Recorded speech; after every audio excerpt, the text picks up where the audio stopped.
আপনারা জানেন ঢাকার বিশেষ জজ জনাব আবু তাহের বিশেষ জজ ৩ নম্বর আদালতের বিজ্ঞ বিচারক ইঞ্জিনিয়ার সাব্বির হত্যা মামলা সেই বসুন্ধরার আলোচিত মামলা, যেই মামলার আজকে তিনি রায় ঘোষণা করেছেন একটু আগে।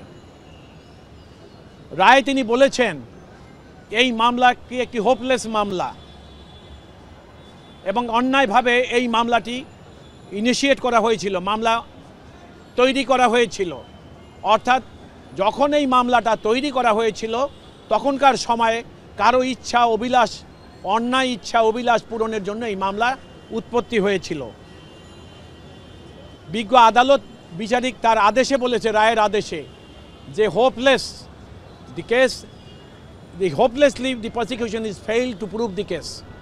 অর্থাৎ নিরাশ হয়েছে প্রসিকিউশন এই মামলাকে প্রমাণ করতে সম্পূর্ণ ব্যর্থ হয়েছে। মামলাটা কি? 1/11-এর সময়ে আপনি দেখেছেন যে এই দেশের রাজনীতি করা মানুষদেরকে রাজনৈতিকভাবে বিভাজিত করার একটা অপপ্রচেষ্টা চালিয়েছিল তৎকালীন মইনুল আহমেদ এবং মাসুদউদ্দিন আহমেদের ১/১১-র অবৈধ সরকার। এই অবৈধ সরকারের কুচিলভ ছিলেন এনারা দুইজন। তারা কি করলেন? প্রথম একটা মামলা এজাহার করালেন দুদককে দিয়ে। এই মইনুল আহমেদ এবং মাসুদউদ্দিন আহমেদের পরামর্শ এবং চিন্তার ফসল হিসাবে তারা কি করলেন? একটা মামলা দুদকে করলেন, সেখানে 6 জনের নাম দিলেন। সেই 6 জনা পরে তদন্ত করে এটাকে 8 জন করা হলো। এবং আপনারা জানেন এই মামলা তৈরিই করা হয়েছিল বাংলাদেশ জাতীয়তাবাদী দল বিএনপির যিনি এখন ভারপ্রাপ্ত চেয়ারম্যান জনাব তারেক রহমান, তিনি তখন সিনিয়র যুগ্ম মহাসচিব ছিলেন দলের। তাকে রাজনীতি থেকে সরিয়ে দেওয়ার জন্য এই মামলাটার জন্ম দিয়েছিলেন। তখন কি করলো? মামলায় তার বিরুদ্ধে এজাহারে কিছু ছিল না, মামলায় কোনো সাক্ষী তার বিরুদ্ধে কিছু বলে নাই, কিন্তু জনৈক আলমগীর নামে একটা লোককে তারা ওই সময় তৈরি করেছিল এবং ম্যাজিস্ট্রেটের কাছে 164 ধারার একটা জবানবন্দি দিয়েছিল, দিয়ে বলেছে যে এই 164 ধারায় ওকে দিয়ে জনাব তারেক রহমানের নামটা এনেছিল। কিন্তু পরবর্তী সময় বিচারিক আদালতে দেখা গেল ওই আলমগীর আদালতে আসেনি। যে ম্যাজিস্ট্রেটের কাছে বক্তব্য দেওয়া হয়েছিল সেই ম্যাজিস্ট্রেটকে আদালতে দুদক পরীক্ষা করতে পারে নাই। অর্থাৎ এই মামলায় সাক্ষ্য প্রমাণে এবং সেখানে দেখানো হয়েছিল এই তারেক রহমান সাহেবকে আনার জন্য তার যে পলিটিক্যাল সেক্রেটারি ছিল নুরুদ্দিন আহমেদ অপু, তাকে এই মামলায় অন্যায়ভাবে সম্পৃক্ত করেছিল এই জন্যই যে ওকে সম্পৃক্ত করলে তারেক রহমান সাহেবকে সম্পৃক্ত করা যাবে।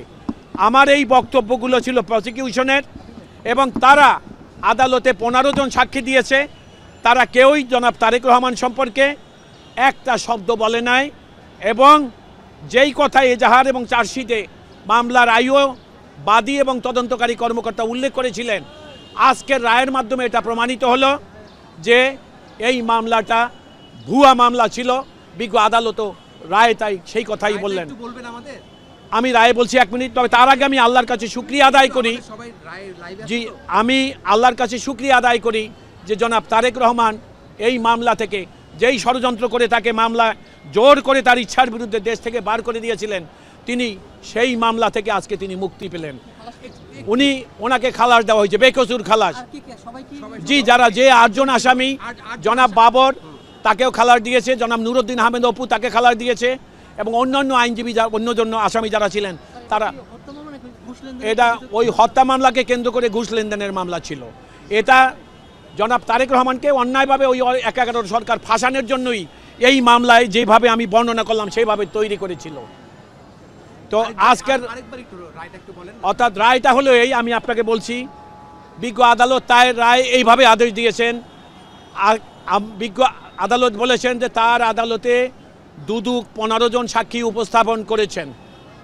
আমি 15 জন সাক্ষীর বক্তব্য বিচার বিশ্লেষণ করে দেখলাম যে এই মামলাটি মিজারাবল্লি ফেল করেছে দুদক প্রমাণ করতে। সেই কারণে তিনি বলেছেন জনাব তারেক রহমান, জনাব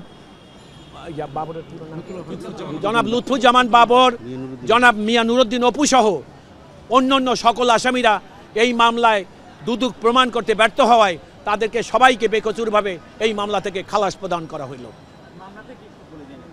মামলাটা ছিল সাব্বির নামে এক ইঞ্জিনিয়ার, তাকে হত্যা করা হয়েছিল মর্মে অভিযোগটা আনিয়েছে।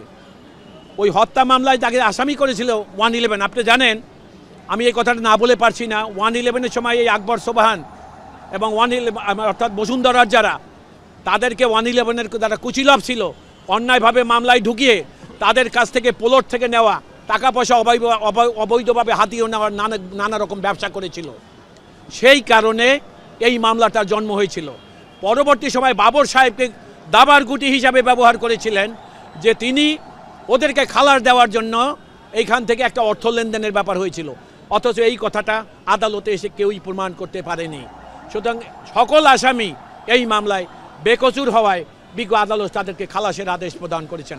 আপনাদের সবাইকে ধন্যবাদ। একটু জানতে চাই, জি, এই যে মামলাটি কেন করা হয়েছিল? দুদক কোন উদ্দেশ্য নিয়ে মামলাটি করেছিল? সংক্ষেপে। দুদকের উদ্দেশ্য ছিল যে যদি এই রকম একটা মামলা না করা হয় তাহলে জনাব তারেক রহমানকে দেশ থেকে বার করা যাবে না। বাবর সাহেবকে ব্যবহার করেছিলেন যে বাবর সাহেবের মাধ্যমেই মামলাটা তৈরি করবে এবং সেখানে অন্যায়ভাবে জনাব তারেক রহমানকে সম্পৃক্ত করবে। অর্থাৎ উদ্দেশ্য ছিল তারা জনাব তারেক রহমানকে তার ইচ্ছার বিরুদ্ধে যে দৌড় করে দেশ থেকে বার করে দিয়েছিলেন, এই প্লট তৈরি করার জন্যই অন্যায়ভাবে এই মামলায় জনাব তারেক রহমান, বাবর এবং নুরুদ্দিন অপুকে সম্পৃক্ত করেছিল।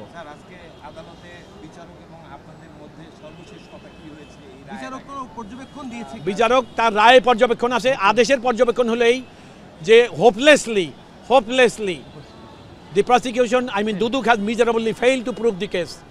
সেই কারণে আসামিরা সবাই বেকসুর, এইটাই ছিল আদালতে, সবাই বেকসুর এবং সেই কারণে সবাইকে এই মামলার দায় থেকে সম্মানজনকভাবে খালাস প্রদান করা হলো। আপনারা সবাই ভালো থাকবেন।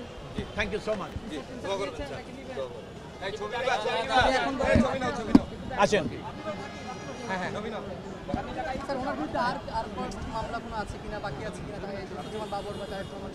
না, এই সর্বশেষ মামলা আজকের এটাই ছিল।